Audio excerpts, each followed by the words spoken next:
txoko honetatik Palestinako herriari gure maitasuna eta babesa helarazteko. Aritzaren herritik Olibondoaren herrira, Gernikaren herritik Gazako herrira.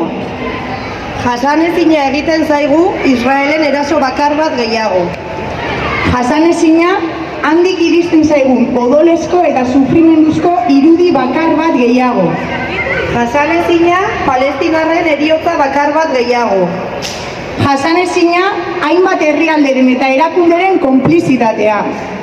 Jasanezina konponbidean pausoak eman beharrean genozidioarekin aurrera egitea. Jasanezina eta onartezina da genozidio anker honek segundu bakar bat gehiago jarraitzea mundu osoaren begien aurrean. Begi guztiak Palestinan ditugu eta hemendik, Eibartik, Euskal Herritik mundu osoan bidegabekeria eta izugarrekeria honen aurka ari den aldarriarekin bat egiten dugu. Palestinako herriaren eskubide legitimoekin bat eginez, hemen bilduaren Euskal Herritarrok ere adierazten dugu, ez dugula onartuko Palestinako herriaren errekonozimendua ez den eta Israelen okupazioaren amaiera ez den beste soluziorik.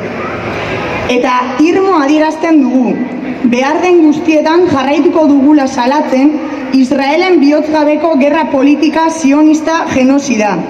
Eskubideen aldeko borroka da. Gutako bakoitzaren eta gure seme-alaben etorkizuneko munduaren borroka da. Euskal Herritar guztiei dei egiten diegu mobilizazioei adi egoteko, ez kentzeko begirada Palestinatik. Jarraitzeko hemendik salatzen eta konponbidearen aldeko bidea zabaltzen. Palestina, zurekin gaude. Ez zaitugu bakarrik utziko.